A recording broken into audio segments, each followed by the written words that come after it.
Alors, merci beaucoup de m'avoir invité pour participer à cette activité qui est fort importante, surtout pour nos patients diabétiques, dont le problème au niveau des membres inférieurs peut être une complication fort handicapante. Alors, on m'a demandé de parler du meilleur contrôle du diabète chez le patient atteint de maladie artérielle périphérique. Mes conflits d'intérêts sont ici mentionnés. Beaucoup de subventions de recherche pour des essais cliniques. Je fais partie de plusieurs comités aviseurs régionaux, nationaux et internationaux et également conférenciers. Les compagnies qui sont impliquées dans toutes les activités de recherche sont ici mentionnées, comme vous les voyez là. Une petite minute pour que vous puissiez les regarder. Les objectifs qu'on m'a demandé de développer, numéro 1, reconnaître l'incidence de cette maladie périphérique chez le diabétique. Dans un deuxième temps, de mesurer l'impact d'un meilleur contrôle glycémique et le rôle de la surveillance glycémique à domicile. Et puis surtout, on vit une période qui est fort intéressante pour ce qui concerne le développement de nouvelles molécules. Donc, il y a certaines précautions, il y a des contre-indications qu'il faudrait avoir concernant ces différentes thérapies.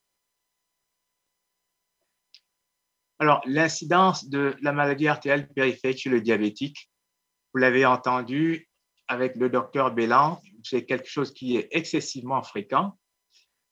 Et ceci est dû au fait qu'on a affaire à l'heure actuelle à une épidémie dite silencieuse qui est celle du diabète. Vous voyez cette diapositive qui est tirée de la Fédération internationale du diabète qui nous dit que d'ici 2045, on aura plusieurs centaines de millions de personnes qui sont concernées. À l'heure actuelle, un adulte sur 11 est atteint du diabète de façon globale. Juste pour vous dire que ces statistiques sont des approximations de la réalité. C'est une sous-évaluation de la réalité en tant que telle. Un patient diabétique connu, il y en a un autre qui s'ignore. Donc, si on essaye d'additionner tout ça, vous voyez que ces chiffres sont en dessous de la réalité. Alors, ce qui guette le patient diabétique au courant de son vécu, c'est bien sûr la mortalité et la morbidité qui sont très importantes. Et ce sont surtout des complications de type microangiopathique, que ce soit au niveau de l'œil ou au niveau du rein. Et la macroangiopathie, complètement à droite, va concerner les accidents vasculaires cérébraux, les maladies cardiaques. Et on oublie souvent qu'au niveau des membres inférieurs, il y a une complication qui est celle, bien sûr, de la neuropathie diabétique. C'est en fait une nomination qui n'est pas correcte parce qu'il ne s'agit pas uniquement d'une atteinte de type neurologique. On devrait parler de neurovasculopathie. Le diabète demeure la première cause d'amputation. Chez les diabétiques, on part sur d'amputation dite non traumatique. Et ceci peut être mis ici dans ce diagramme où on montre que le diabète de type 2 est peut-être un peu moins pour le diabète de type 1, une hyperglycémie qui va conduire à ces trois facteurs que l'on voit ici en dessous. Les anomalies de la biomécanique du pied relèvent surtout des problèmes neuropathiques. Et il y a complètement à droite la maladie vasculaire périphérique qui intervient et on parle d'une atteinte de type neurovasculopathe et on a ici au niveau du pied la probabilité qu'il y ait des zones d'hyperpression à cause des anomalies de la biomécanique du pied, des zones d'hyperpression au niveau métatarsien, au niveau distal, des ulcérations, une surinfection et ceci conduit très rapidement à une amputation. Alors, pour étudier l'épidémiologie de la maladie artérielle périphérique dans le diabète sucré, il est très difficile d'avoir des statistiques qui soient réellement fiables. On a toujours des approximations. On a fait une évaluation avec quelques-uns de mes collègues aux États-Unis et en Angleterre. Ça a été publié il y a peut-être une dizaine d'années sur l'épidémiologie du diabète et j'essaie de ressortir ce qui est le plus important concernant, si on veut, l'épidémiologie du risque cardiovasculaire et on voit qu'ici, les patients qui sont à haut risque, ce sont surtout des patients diabétiques et qui ont en plus une maladie artérielle périphérique.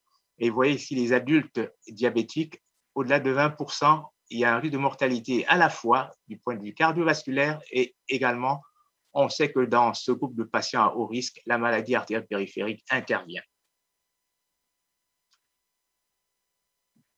Une diapositive qui est tirée ici des lignes directrices canadiennes de 2018.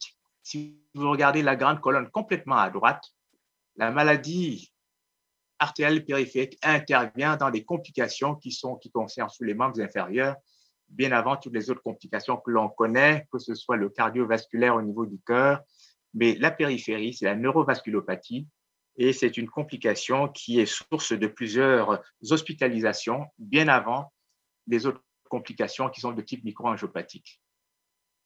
Alors, c'est le genre de choses que nous voyons. On a une clinique du pied diabétique au CHUM depuis à peu près une trentaine d'années. Il n'est pas rare qu'à l'heure actuelle, on est en 2021, qu'on voit encore des gens arriver avec ce genre de lésions au niveau des membres inférieurs. Ce n'est pas une chose qui est courante, mais avec une clinique comme la nôtre qui est un peu biaisée par le simple fait qu'on les attire tous, on voit encore ce genre de complications. Ceci veut dire que pendant plusieurs années, il y a eu une absence de diagnostic total d'une maladie artérielle périphérique chez ce patient. J'ai bien aimé la présentation du docteur Bélan qui a insisté sur le fait que c'était un diagnostic qui est rarement posé et ça n'est pas tellement la faute des patients parce qu'il y a une neuropathie qui s'y surajoute et quand il y a une lésion qui apparaît, souvent la douleur est absente.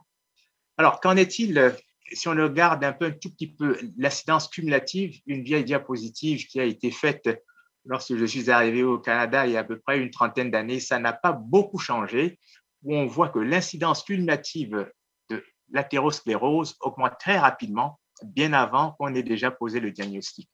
Donc, 10 ans avant de poser le diagnostic, on a déjà des modifications du point de vue vasculaire. Et quand le diagnostic est posé, il n'est pas rare d'avoir déjà une maladie artérielle périphérique qui existe. Et vous voyez qu'au fil du temps, c'est une incidence qui est exponentielle au cours du temps. Alors, vous avez vu tout à l'heure que la maladie artérielle périphérique, du point de vue imagerie, est surtout caractérisée par le fait que c'est très périphérique et qu'il y a des calcifications. On le voit ici. Ce sont des diapositives qui sont tirées de notre clinique du pied où on voit qu'il y a une calcification des artères en périphérie. Et ce que nous pouvons voir également, c'est que les artères interosseuses sont calcifiées. C'est assez rare comme pathologie et qu'on a très distalement une totale déshabitation. Et puis, le terme du pied désert du docteur Bélan convient tout à fait à cette radiographie où on voit que toutes ces artères interosseuses qui sont calcifiées et très distalement, il n'y a quasiment plus rien. Un de nos cas qui n'est pas très lointain, où on a vu ce patient arriver avec ici une gangrène ici du cinquième orteil à droite. Et ceci témoigne du fait que pendant un certain temps, il n'y a pas eu, si on veut, un suivi correct. L'évaluation vasculaire non invasive par rapide des membres inférieurs, alors ils sont très chanceux d'avoir le docteur Bélan avec un beau laboratoire. On lutte depuis un certain temps au CHUM pour en avoir un. Voici ce qui peut être fait. Mais en clinique du pied, nous, on utilise très souvent ce qu'on appelle une plétismographie avec des mesures des pressions acrales et l'index ischémique. Ceci nous permet d'avoir une idée de ce qui se passe lorsqu'on a affaire, et surtout dans une attitude où on veut essayer de dépister rapidement s'il y a une atteinte vasculaire en périphérie. Et on sait également que l'index tibio-huméral est une chose qui devrait être utilisée et on l'utilise également dans notre clinique externe. Ça nous permet d'avoir une bonne idée pour ce qui concerne, si on veut, la vascularisation au niveau des membres inférieurs. Vous avez eu le détail tout à l'heure concernant les différentes mesures de l'index tibio-huméral, juste pour insister sur le fait que la plupart des patients qui ont des index en dessous de 0,5 ont des douleurs intenables et ce sont ces gens-là qui très rapidement sont obligés d'être envoyés en chirurgie. Et ces gens-là ont déjà, du point de vue de la vascularisation périphérique, des douleurs qui sont de type ischémique. Là, j'insiste de nouveau sur le fait qu'on peut avoir une surestimation de l'index tibio-huméral avec des valeurs qui sont au-dessus de 1,3. Ceci est purement relié au fait qu'on a des artères qui sont totalement calcifiées. Et en ce moment-là, on aura besoin d'avoir une imagerie ou des examens paracliniques pour mieux savoir ce qui se passe du point de vue de la vascularisation au niveau des membres inférieurs.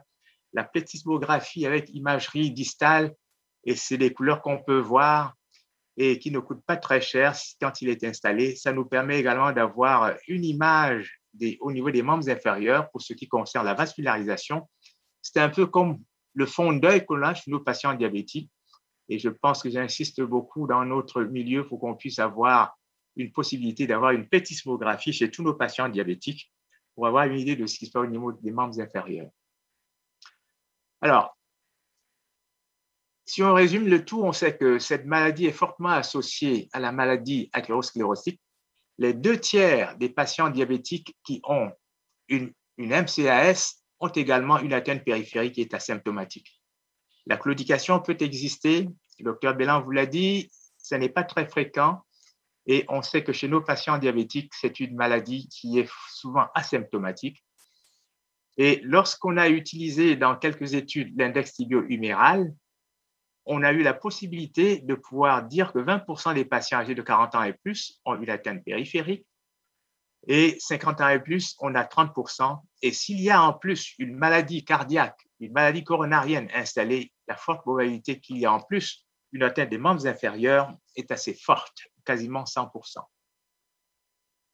Alors, impact d'un meilleur contrôle glycémique et le rôle de la surveillance à domicile.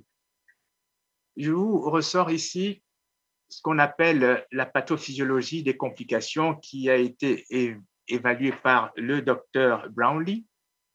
Et le docteur Brownlee a été la personne qui a dit que derrière toute la biochimie qui concerne le développement des complications biochimiques reliées et qui vont conduire à l'athérosclérose, il y a en premier lieu le glucose. C'est un peu, si on veut, le bois qu'on amène au foyer pour qu'on ait au bout du compte toutes ces complications biochimiques avec des produits toxiques, que ce soit pour les artères, que ce soit pour les nerfs et que ce soit également pour des organes cibles qui vont conduire à des complications. Il est donc clair que si on veut changer quoi que ce soit, pour ce qui concerne l'histoire naturelle des complications, il faut diminuer, si on veut, le bois qu'on amène au foyer pour qu'on ait une amélioration du point de vue biochimique. Alors, là, je ne sais pas si vous voyez complètement, je vous montre ici la fameuse étude UKPDS, une étude qui a été effectuée, débutée dans les années 70 avec à peu près 5000 personnes. On en a retenu 4000. Ils ont été étudiés de façon prospective pendant plusieurs années et on a constaté dans une première décade, en 1997, qu'une amélioration de l'hémoglobine glyquée d'à peine 1%. Pendant 10 ans, on avait une forte réduction ici des complications qui sont associées au diabète. Alors, les gens ont surtout beaucoup insisté sur le fait que c'était surtout des complications de type microangiopathique, mais la macroangiopathique l'est aussi. Et pendant très longtemps, on a été déçus par le fait qu'en 1997, au niveau de l'infarctus, on avait une diminution qui n'était pas statistiquement significative. Et il faudra attendre une autre évaluation une décade plus tard pour qu'on ait en fait une valeur significative au niveau de la macroangiopathie et de pouvoir dire qu'effectivement, en abaissant une hémoglobine glyquée de 1% sur à peu près une vingtaine d'années, il y a une possibilité qu'on puisse avoir un bénéfice au niveau de la macroangiopathie cardiaque. Alors, pour ce qui concerne les autres complications qui sont associées, qui sont surtout de type microangiopathique, le bénéfice a été obtenu très rapidement au bout de 10 ans. Et la chose qui n'a pas été évaluée et qui a été très récemment, donc on dit très récemment, c'est à peu près une vingtaine d'années, c'est l'impact au niveau des membres inférieurs. Et on constate, lorsqu'on regarde la réduction de la glycémie sur le risque des complications liées au diabète sur le long terme, le meilleur bénéfice que l'on a, c'est la grande colonne qui est vers le bas, qui concerne la maladie vasculaire périphérique. Il est très rare, quand on parle de UKPDS, qu'on puisse enfin démontrer qu'effectivement, s'il y a une complication où on a une forte réduction, dans le 43% ici, quand on avait l'A1C sur à peu près une vingtaine d'années, il y a cette possibilité qui est formidable de pouvoir avoir ici une maladie vasculaire périphérique qui réduit avec une forte réduction des amputations, une forte réduction également de ce que l'on appelle une maladie périphérique fatale qui conduira au décès. Alors, c'est une étude qui ne va pas être répétée. Elle a duré plus d'une trentaine d'années et continue à avoir, si on veut, une source de données qui sont intéressantes. Et je voulais vous ressortir celle-ci dont on parle peu, qui est celle du bénéfice d'une réduction d'A1C d'à peine 1% sur à peu près une vingtaine d'années sur la maladie vasculaire périphérique.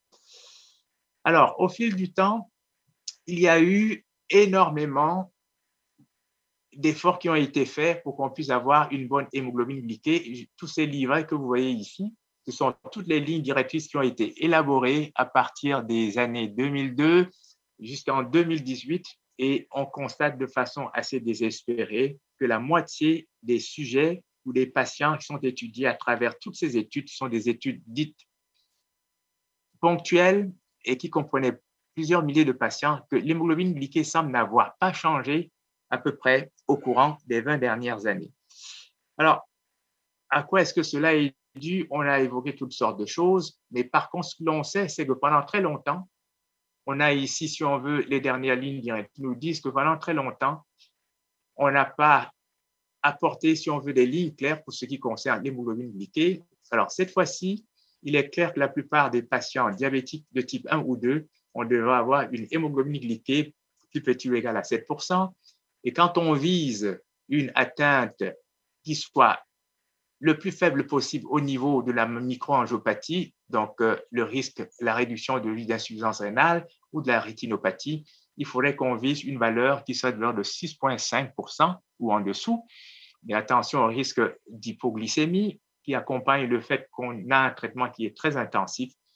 Et puis finalement, la plupart de nos patients qui ont déjà une maladie périphérique active, comme on l'a vu tout à l'heure, c'est là où on devrait un peu lever le pied et ne pas insister lorsqu'il y a déjà une atteinte sévère avec une ischémie ou une probabilité qu'il y ait une amputation, de ne pas essayer d'avoir des valeurs au niveau de l'A1C qui soient comme celles que l'on a pour des gens qui n'ont pas de complications en périphérie. Mais il faut commencer très tôt, éviter de le commencer trop tard, parce que ces sujets sont déjà dans une situation précaire. Il y a une dépendance fonctionnelle, où il y a déjà, si on veut, des gens qui ont une atteinte du système nerveux autonome, avec des hypoglycémies sévères qui reviennent souvent, où finalement l'espérance de vie est limitée.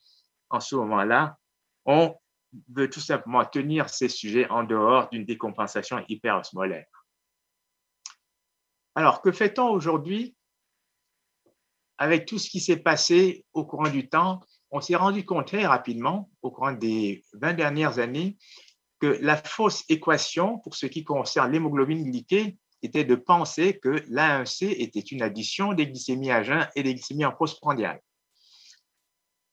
Alors, dans cette équation, la chose qui a été oubliée, c'est la variabilité glycémique qui, en fait, peut être très importante. On peut avoir une très bonne hémoglobine glyquée avec une mauvaise variabilité glycémique et sur des sujets qui ont une qualité de vie qui est relativement piètre. Alors, la nouvelle génération où on s'est rendu compte que la variabilité glycémique devrait être incluse dans l'équation, on peut faire un petit détour en sachant que à l'époque égyptienne, on évaluait le diabète au niveau du diagnostic en goûtant les urines et le contrôle en essayant effectivement de savoir qu'il n'y a plus de dessus dans les urines. On est passé par l'époque de la glycémie papier buvard. On connaît tous la grande période où les glycémies capillaires au niveau du doigt ont été, si on veut, à la grande mode. Elles le sont encore, mais c'est des piqûres, la fréquence, il faut avoir un glucomètre, il y a des bandelettes et des lancettes. Mais le numéro 4, à l'heure actuelle, a ouvert une nouvelle ère qui est fantastique, avec des glycémies main libre. Et c'est là où, finalement, on a pu tenir compte de la variabilité glycémique et on a pu l'inclure dans l'équation. Et je pense que c'est une avenue et il n'y a pas de retour en arrière qui soit vraiment possible. Et qu'on s'achemine dans une zone avec les technologies nouvelles. J'ai été en clinique ce matin, clinique de grossesse. Il n'y a quasiment plus personne qui fait des glycémies au bout des doigts.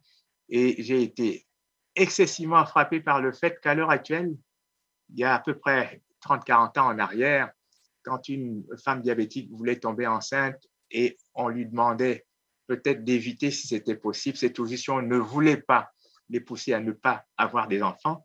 Aujourd'hui, avec le fait qu'on a des glycémies main libre, la possibilité de pouvoir les faire et de pouvoir se scanner très rapidement et en tenant compte de la variabilité glycémique, la moyenne des hémoglobines glyquées que j'ai vues aujourd'hui, je les ai encore en tête chez les femmes qui ont effectivement un traitement intensif, c'est de l'ordre de 5 à 6%.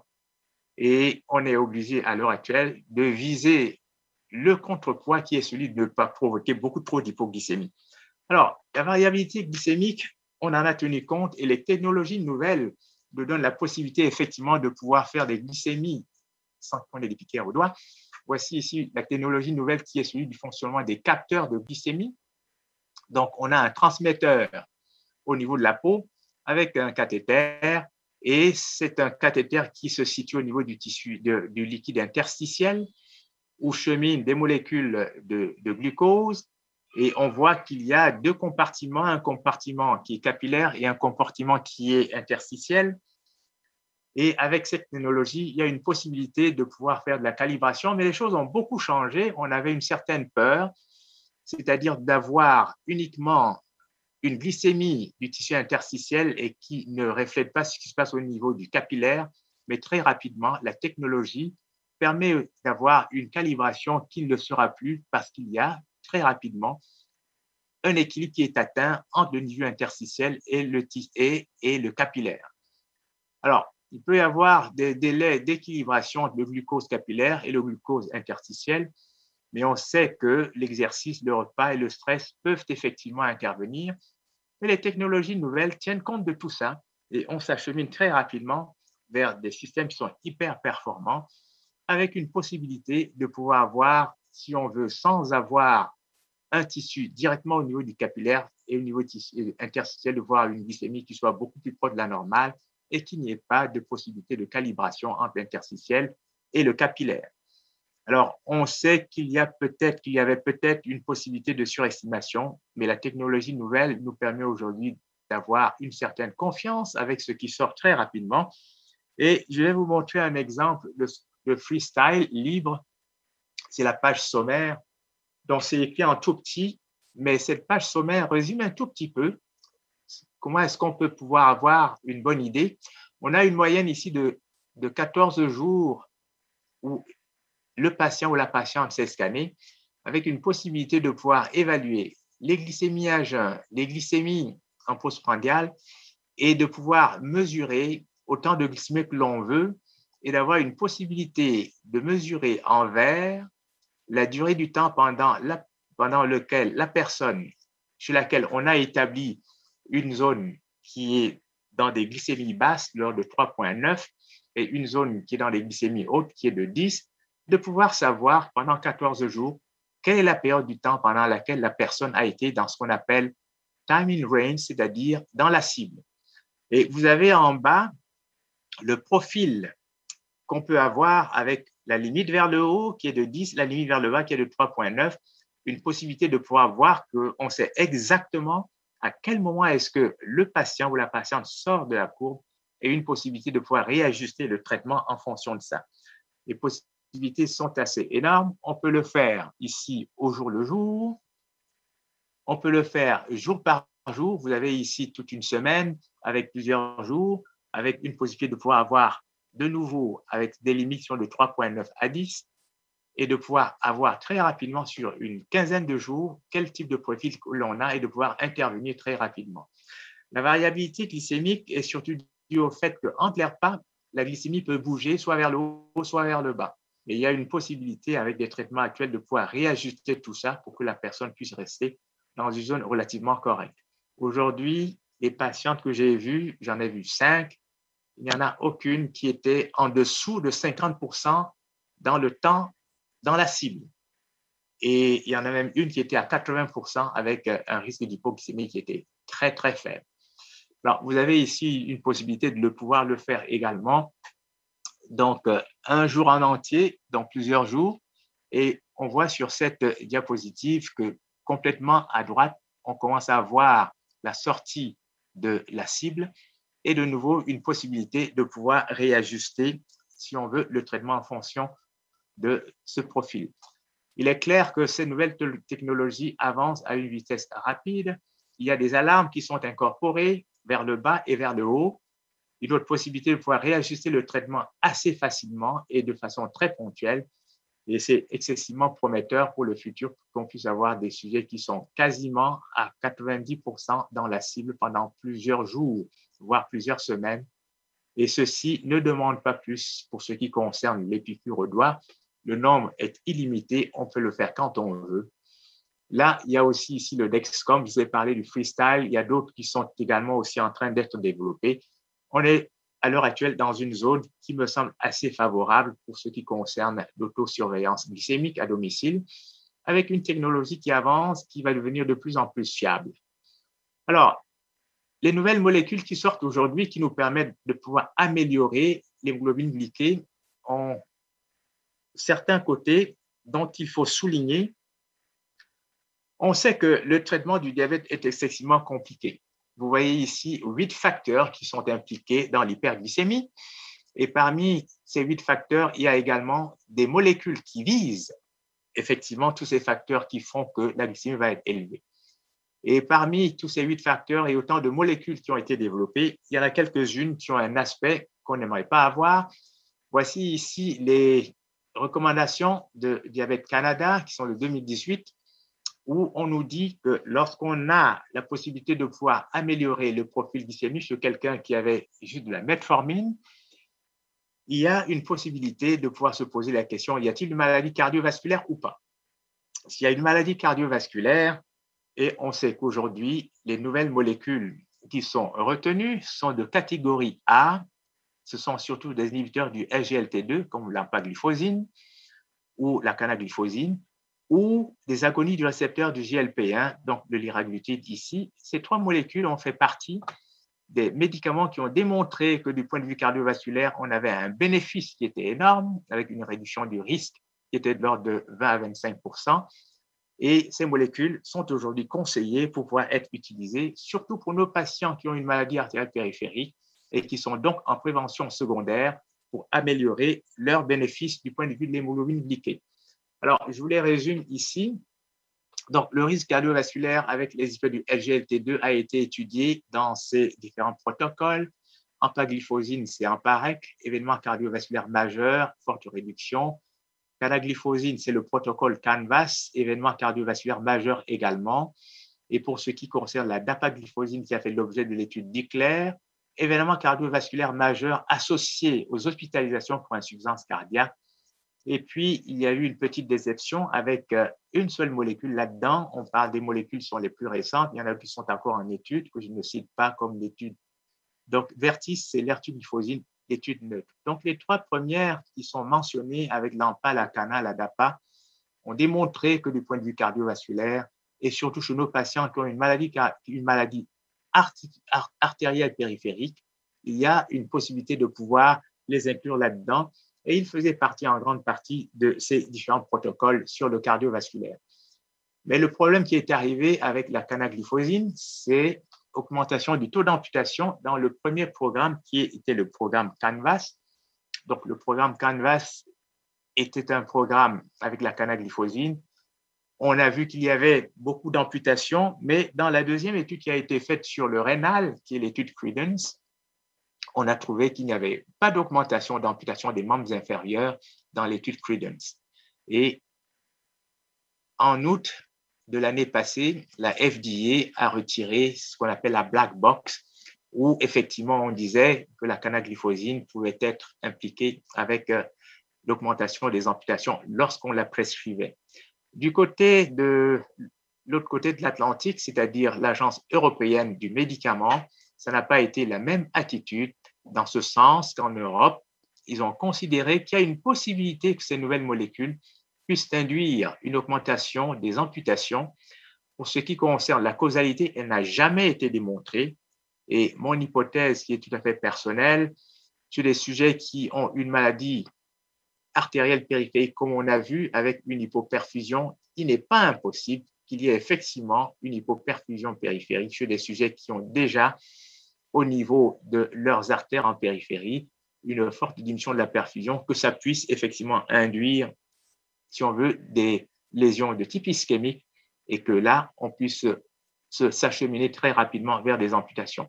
Soit dit que dans l'étude Credence, chaque fois qu'il y avait un sujet qui était dans ce protocole qui avait une lésion au niveau des membres inférieurs, on le sortait du protocole, on attendait que la lésion guérisse et que par la suite, là, on l'incorporait dans le protocole. À l'heure actuelle, elles sont toutes égales pour ce qui concerne le risque d'amputation. Lorsqu'il y a une lésion, c'est une contre-indication pour qu'on puisse les prescrire. Lorsqu'il n'y a pas de lésion, c'est une bonne indication, même s'il y a une maladie artérielle périphérique qui a été diagnostiquée. on a constaté que dans tous ces protocoles, ceux qui bénéficiaient du point de vue cardiovasculaire, c'était ceux qui avaient déjà une maladie cardiovasculaire périphérique et qui avaient, du point de vue du bénéfice cardiovasculaire, des taux de réduction de la mortalité qui étaient les plus élevés. Alors, les conseils pratiques pour ces nouvelles molécules, donc les effets du SGLT2, une bonne hydratation, boire beaucoup d'eau, et s'il y a une incapacité de pouvoir le faire, il faut les cesser. Une hygiène impeccable au niveau des organes génitaux, ça c'est surtout pour ce qui concerne les infections mycotiques.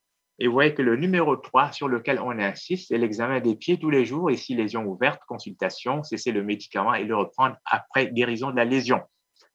Alors pour ce qui concerne les autres précautions qu'il faut avoir, les jours de maladie, et il faut savoir qu'il n'y a pas d'indication pour le diabète de type 1, même s'il y a des études qui sont encore en cours pour le diabète de type 1, risque d'acidocétose assez élevé. Et c'est un type d'acidocétose qui est euglycémique, donc pas d'indication pour le diabète de type 1. Et on cesse le médicament s'il y a une chirurgie envisagée pour éviter effectivement des complications de type acidocétose, de type euglycémique. Et ce que l'on sait, donc les situations dans 5 et 6, c'est-à-dire diabète de type 1, et si on n'a pas cessé le médicament après une chirurgie, la décompensation acidocétosique peut survenir de façon malheureuse. Alors, je vais conclure ici, peut-être pour laisser la place à la discussion, que la maladie artérielle périphérique fait partie des complications cardiovasculaires majeures du diabète. Elle est largement sous-diagnostiquée. Je suis tout à fait d'accord avec mon collègue, le docteur Bélan.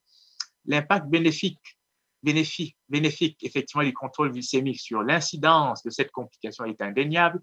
Vous avez le 43% d'amélioration ou d'évitement des amputations dans l'étude du UKPDS. On sait qu'aujourd'hui, la vie devient de plus en plus facile pour ce qui concerne l'autosurveillance glycémique chez les patients diabétiques, avec de nouveaux outils qui sont comme le freestyle et qui permettent d'avoir un auto-ajustement et de pouvoir avoir, si on veut, la possibilité d'améliorer la qualité de vie et d'éviter de dire à un patient qui a une belle hémoglobine glyquée, de quoi vous plaignez-vous? Vous avez une belle hémoglobine glyquée et vous avez devant vous quelqu'un qui fait des hypoglycémies. C'est le prix à payer pour avoir une belle hémoglobine glyquée.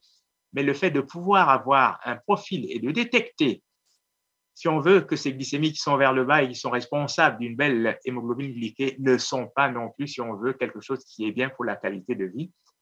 Donc, je suis un grand fan des technologies nouvelles pour ce qui concerne l'autosurveillance et bien content pour mes patients. Alors, les ILT2 ne sont pas du tout contre-indiqués dans la maladie artérielle périphérique. Il faut les cesser quand il y a des lésions ouvertes et puis les reprendre quand ces lésions sont fermées, car ce type de patient est le type de patient qui bénéficie énormément du point de vue cardiovasculaire sur le long terme. Je pense que je vais m'arrêter ici et pouvoir laisser la parole à Karl. J'ai déjà plusieurs questions qui ont été mises dans la boîte de clavardage. Il y a beaucoup de questions ici sur l'utilisation de l'aspirine. Vous savez, Dr. Ekoé, pour avoir participé aux lignes directrices, que l'utilisation de l'aspirine chez les patients diabétiques, on a tendance à réserver ça peut-être à certains types de patients. Alors, on demande justement, le patient qui a une maladie artérielle périphérique, est-ce qu'on devrait utiliser l'aspirine, le Plavix ou autre molécule antiplaquettaire? Alors, actuellement, on sait, les patients qui ont une maladie artérielle périphérique sont dans la catégorie des patients à prévention secondaire. Donc, tous éligibles pour l'aspirine. Les études qui ont été effectuées ont surtout été effectuées en prévention primaire et il y a eu plus de 10 000 patients année où on n'a absolument pas eu de bénéfice quelconque, mais en prévention secondaire, il n'y a aucun doute aujourd'hui en 2021 que l'aspirine est indiquée. Tous mes patients diabétiques que je vois en clinique externe pour la clinique du pied ont tous de l'aspirine. Il n'y a aucun doute. Naturellement, bien sûr, je laisse, si on veut, la place aux cardiologues de pouvoir y rajouter beaucoup de choses. Et on sait que tous nos protocoles qui sont en prévention secondaire, la plupart des patients, du point de vue cardiovasculaire, il y a 80 à 90% qui ont de l'aspirine. Maladie artérielle périphérique, aspirine, on parle d'un no-brainer. Au niveau des dépôts de calcium que l'on voit sur nos investigations en radiologie, parce que souvent, bon, on va demander une radiographie pour une toute autre raison et on voit des dépôts de calcium. Est-ce qu'on doit considérer à ce moment-là qu'il y a déjà présence d'une maladie artérielle périphérique significative? après les avoir observés en clinique externe pendant à peu près une trentaine d'années, lorsqu'il y a une calcification, et là, je n'ai vraiment pas de statistiques à vous fournir, mais mon constat, c'est que la maladie, elle est là. Et ce qu'on voit souvent, c'est que ce sont des gens, et tout dépend si elles sont très distales, comme je l'ai montré tout à l'heure, et il y a une maladie qui est présente. Mais c'est peut-être pas, si on veut, c'est mon observation personnelle de voir qu'elle est là. Et j'ai rarement vu quelqu'un avec des calcifications étant diabétique au niveau des membres inférieurs qui a eu une fracture dite, on a souvent ceux qui ont des fractures dites de stress. Et s'il y a des artères qui sont calcifiées, on fait un indice huméral.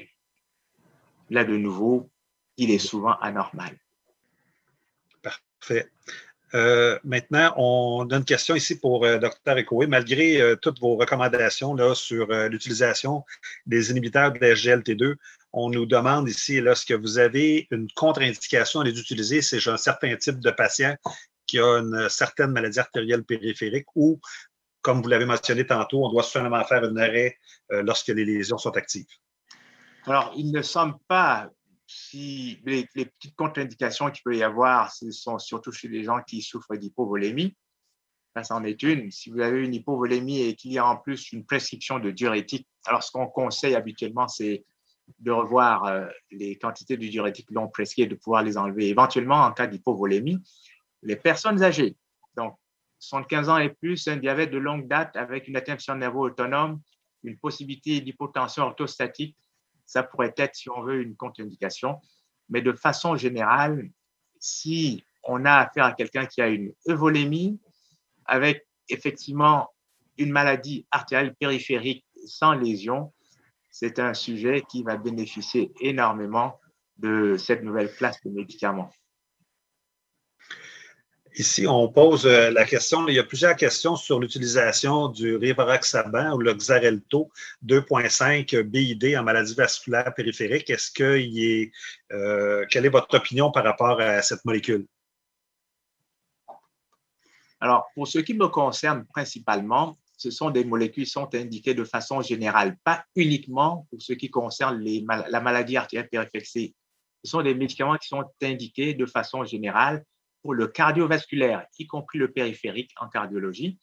Et je me base surtout sur mes collègues cardiologues et je vois habituellement qu'ils les manient à leur façon. Je ne vois pas de différence puisqu'on sait que quelqu'un qui a une maladie artérielle périphérique et qui est diabétique, il y a une forte probabilité qu'il y ait également une atteinte coronarienne.